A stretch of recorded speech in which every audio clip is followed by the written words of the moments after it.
Josia Web TV, la chaîne qui vous suit. Mesdames et messieurs, chers internautes, bonjour, bonsoir, ça dépend de l'heure à laquelle vous nous recevez. Merci de rallier ce rendez-vous de l'information sur votre média en ligne. Tout de suite, nous sommes proclamation des résultats définitifs issus des élections législatives du dimanche 11 janvier 2026. Dorothée Sousa, président de la Cour constitutionnelle, a validé les résultats donnés par la Sénat. Le processus électoral se poursuit avec l'attente des résultats des élections communales et municipales. Diplomatie, ouverture de l'ambassade du Tchad au Bénin et audience des droits locaux, président de la HAC avec l'ambassadeur des Pays-Bas. Économie urbaine, ouverture du marché moderne de PK3, site de délocalisation du marché de fruiterie de Misero. Voilà pour le sommaire. Le développement, c'est dans un court instant. À nouveau, bonsoir. Bienvenue dans ce bulletin de l'information. Je vous le disais en titre, résultat des législatives, processus toujours en cours. La Cour constitutionnelle du Bénin a proclamé dans la journée du lundi 19 janvier 2026 les résultats définitifs des élections législatives mettant fin à cette étape du processus électoral. À la suite de cette proclamation, les deux partis appelés à siéger à la prochaine Assemblée nationale, l'Union progressiste, le Renouveau et le Bloc républicain, ont livré leurs impressions. Les responsables de ces deux formations politiques ont salué cette étape et ont réaffirmé leur engagement à œuvrer pour la stabilité institutionnelle et le développement du pays. Suivez respectivement Gérard Benonchi, secrétaire général du parti l'Union progressiste, le Renouveau, et Eugène de Saumon du parti le Bloc républicain. Ils sont au micro de nos confrères de Bénin TV. À l'Union progressiste, le Renouveau, nous accueillons ces résultats avec responsabilité, humilité et reconnaissance. Les 60 députés que l'Union progressiste, le Renouveau a obtenus nous placent en tête donc de ce scrutin et prouvent encore une fois que l'Union progressiste, le Renouveau, a confirmé qu'elle est la première force politique du Bénin. Et cela montre que les populations donc, ont adhéré à la vision de l'Union progressiste, le Renouveau. Nous n'avons pas reculé d'un iota, bien au contraire, nous avons amplifié notre hégémonie. Alors, les 60 députés que nous avons obtenus vont travailler à l'Assemblée nationale dans le cadre de l'accord de coalition parlementaire que nous avons signé avec le Bloc républicain pour pouvoir donc voter des lois qui seront utiles pour le développement de notre pays. Mais nos 60 députés représenteront aussi l'ensemble des Béninois, sans exclusion, et contrôleront l'action du gouvernement. Donc, je suis fier de ces résultats qui viennent d'être proclamés. Et nous autres, nous tendons toujours la main aux autres forces politiques qui n'ont pas pu franchir les seuils qui leur auraient permis d'avoir des députés à l'Assemblée nationale. Nous avons besoin de construire ce pays dans le dialogue, la concorde. Nous sommes ouverts au dialogue avec ces différentes forces politiques et puis sommes prêts à travailler avec elles pour le développement du Bénin. 49 députés contre 28 qu'on avait en 2023. Vous comprenez que quand on est dans une telle situation, on est tout à fait heureux. À la lecture des résultats, nous constatons que s'il y a un parti véritablement national aujourd'hui, c'est le BR. Parce qu'il n'y a pas une seule circonscription où le BR ne compte ne serait-ce qu'un député. Dans la plupart, nous avons, si on doit faire une moyenne pondérée, nous avons au moins 2 députés par circonscription. Nous occupons l'ensemble du territoire national en tant que parti. Et je crois que c'est un des objectifs phares du système partisan. Toute la classe politique est unanime pour reconnaître que désormais c'est les partis politiques qui doivent animer la vie politique. Or, le constat est là que aucun parti politique à nos jours ne peut parvenir à exercer le pouvoir, que ce soit législatif ou même présidentiel, à lui seul, sans aller avec les autres, sans tendre la main aux autres, sans se faire accompagner par les autres. C'est pour ça que nous avons trouvé quand même que c'était bien que le législateur ait pu penser à cette formule, à un mécanisme qui permette de se donner la main tout en restant chacun ce qu'il est. Rappelons que le processus électoral n'est pas encore achevé. Les populations restent dans l'attente des résultats des élections municipales et communales en cours de traitement par les instances compétentes.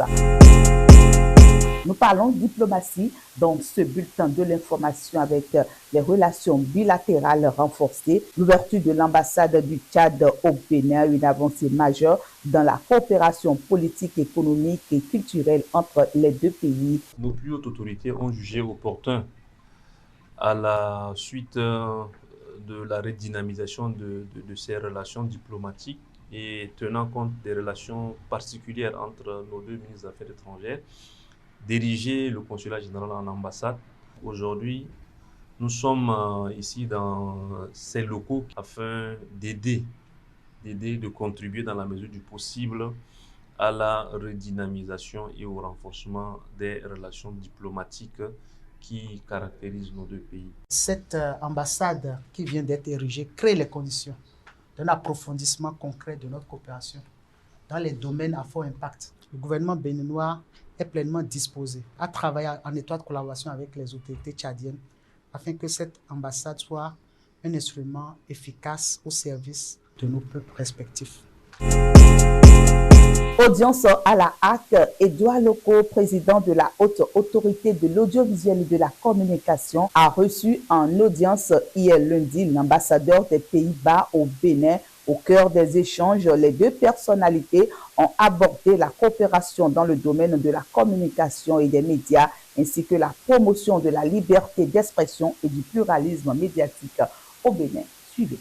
On a parlé des excellentes relations bilatérales entre les Pays-Bas et le Bénin, originées de décennies et orientées dans la coopération internationale. Les Pays-Bas et le Bénin travaillent bien ensemble, entre autres dans le domaine de santé, dans le domaine de l'eau et dans le domaine de sécurité alimentaire. On a discuté quelques exemples de notre collaboration. Par exemple, le programme orienté à un foncier national qui a démarré il y a quelques ans dans 12 communes, mais avec l'ambition de couvrir tout le Bénin avec un cadastre national où on travaille avec l'expertise néerlandais et avec le financement de Pays-Bas, mais aussi de Banque mondiale. On a parlé aussi de l'expertise que le Pays-Bas a dans le domaine de gestion de eau. Et ça se concrétise, se matérialise entre autres dans un grand projet qu'on est en train de développer pour la gestion intégrale de lac Nokwe, où on envisage des îles artificielles, le dragage et les embarcadères. Un lac peut être un frein à le développement, mais ça peut être aussi stimuler le développement. Et ça, c'est exactement notre idée.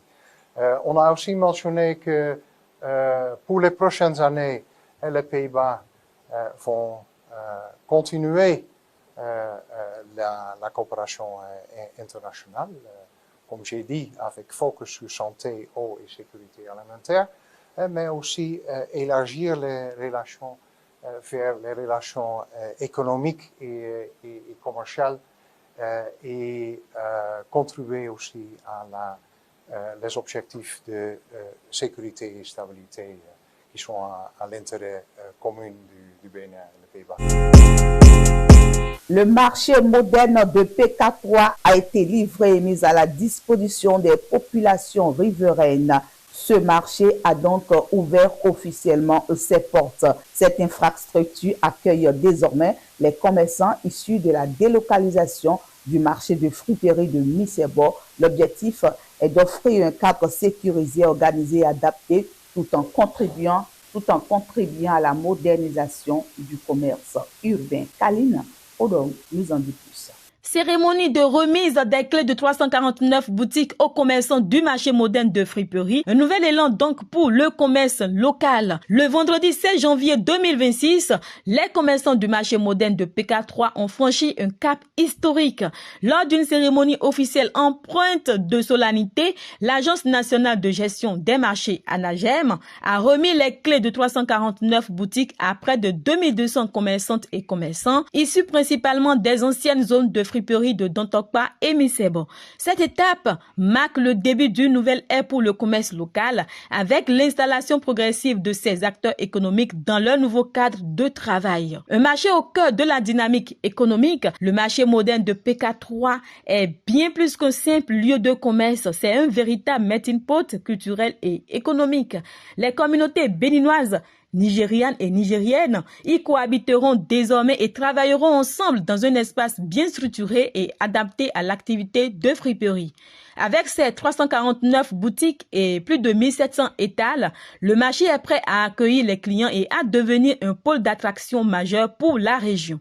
Cette initiative du gouvernement avec pour gestionnaire l'ANAGEM vise à soutenir le développement économique local et à améliorer les conditions de travail des commerçants. Le marché moderne de PK3 est appelé à jouer un rôle clé dans la dynamisation du commerce local et la promotion de l'entrepreneuriat.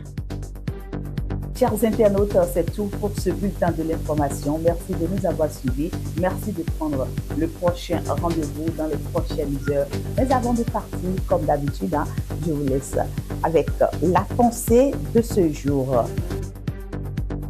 Elle dit « Informer avec justesse et transparence, c'est renforcer la confiance des citoyens dans leurs institutions. » Au revoir.